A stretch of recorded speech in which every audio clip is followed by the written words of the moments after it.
Expose Netaji, आज का जो मेरा एपिसोड है वो काफ़ी इंटरेस्टेड है। और अगर आप पहले बार हमारे चैनल पे आए हैं तो आप हमारे चैनल को सब्सक्राइब कर दीजिए और बेल आइकन को जरूर बजा दीजिए। जिस तरीके से अभी पूरे देश में ऐसा माहौल बनाया गया है कि देश में लोकतंत्र अच्छे तरीके से चल रहा है, लेकिन हम उस पर बात करें इससे पहले आपसे हम पूछना चाहते हैं, जानना चाहते हैं कि आप किस तरह के लोग हैं।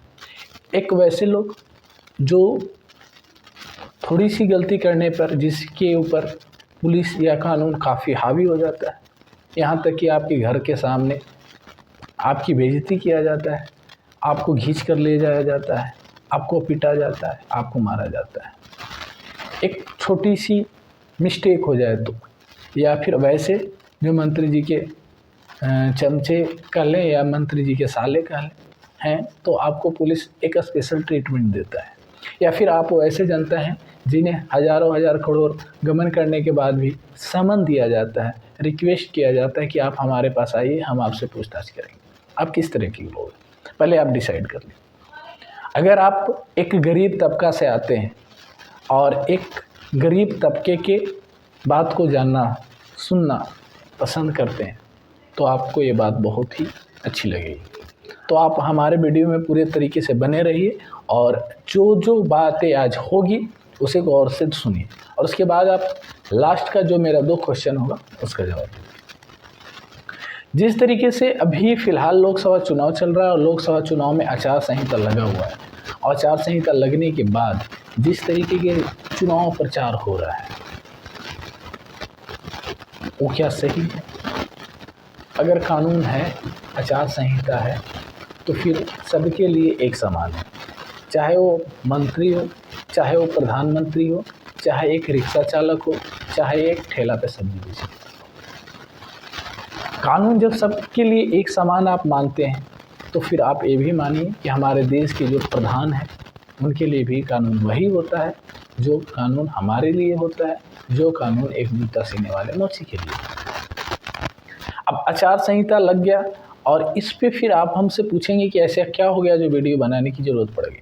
तो पड़ी, जब एक प्रधान देश का किसी एक धर्म विशेष को टारगेट करे, एक धर्म विशेष को ये कहे कि आपने इतना बच्चा पैदा किया, एक धर्म विशेष को ये कहे कि अगर आप हमें नहीं जिताते हैं तो उनकी जनसंख्या इतनी ज़्यादा है, वो ज़्यादा हम पे हावी हो जाएंगे। ये तमाम तरह की जो भद्दी भद्दी राजनीतिक रैलियाँ अभी चल रही है, उस पर चुनाव आयुक्त क्या कर रहा है? जबकि चुनाव आयुक्त को इस पे एक्शन लेना चाहिए, और इस पे एक्शन क्यों लेना चाहिए इसका एक कहानी है। आप बाल साहब ठाकरे जो मुंबई महाराष्ट्र के थे उनके बारे में जानते हैं। एक बहुत ही दिलचस्प कहानी है कि उन्हें 6 साल के लिए बैन कर दिया गया था, न तो वो चुनाव लड़ सकते थे न तो वोट दे सकते थे। वो इसलिए नहीं हुआ था क्योंकि वो एक समाज सेवक थे, इसलिए नहीं हुआ था क्योंकि वो एक कानून को अच्छे तरीके से पालन करते थे। वो केवल इसलिए हुआ था कि एक समुदाय को भड़काकर उनकी नेता और लीडर बने हुए थे।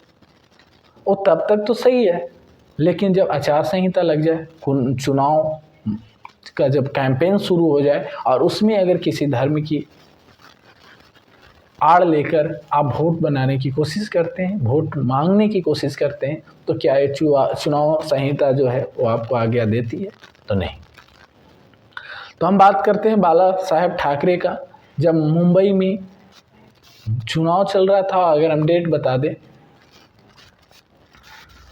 तो 1987 के चुनाव में कांग्रेस के सामने निर्दलीय उम्मीदवार थे। कांग्रेस के तरफ से थे काशीनाथ कुंटे और निर्दलीय उम्मीदवार थे डॉक्टर रमेश यशवंत। कांग्रेस उम्मीदवार के खिलाफ बाला साहेब ठाकरे उस समय प्रचार कर रहे थे। प्रचार भी बहुत अच्छे तरीके से चला, चुनाव भी हुआ और उसमें हार कांग्रेस की पार्टी की हो गई। कांग्रेस पार्टी के हार होने के बाद कांग्रेस पार्टी के जो विधायक थे वो चले गए कोर्ट में जाने के बाद लंबा बहस चला और फिर ये साबित हो गया कि इस चुनाव में एक धर्म के टारगेट करके एक धर्म के नाम पे वोट मांगा गया था बाला साहब ठाकरे की तरफ से। उसके बाद कोर्ट का फैसला आया। कोर्ट के फैसला आने के बाद उसे राष्ट्रपति के द्वारा फैसला लेना था, लास्ट फैसला जो था वो राष्ट्रपति को लेना था। उसके बाद राष्ट्रपति चुनाव आयोग से जाते हैं, परामर्श करते हैं। चुनाव आयोग टोटल जो भी घटना घटती है सबूत के साथ डिटेल देती है, और फिलहाल फैसला लेना राष्ट्रपति को था। उसके बाद राष्ट्रपति चुनाव आयोग से सलाह लेते हैं, और सलाह लेने के बाद ऐसा फैसला होता है कि ये जो चुनाव हुआ है एक धर्म विशेष को बरगलाकर या एक धर्म विशेष के नाम पर वोट मांगा गया है, और इसमें दोषी पाया गया बाला साहब ठाकरे। क्योंकि वो किसी पद पे नहीं थे उस समय, इसलिए उन्हें न तो बर्खास्त किया जा सकता था, न तो उन्हें वहाँ से वंचित किया जा सकता था। तो उन्हें सज़ा के रूप में क्या हुआ, 6 साल तक वोट न देने तथा चुनाव न लड़ने के लिए बाला साहेब ठाकरे का सज़ा मिला, और जो जीते हुए निर्दलीय कैंडिडेट थे उनका चुनाव जो था वो रद्द हो गया। अब आते हैं अब अगर आप भाजपा के किसी भी रैली को देख लें, अगर वहाँ राम मंदिर के नाम पे वोट न मांगा जा रहा हो, राम मंदिर के नाम पे वोट के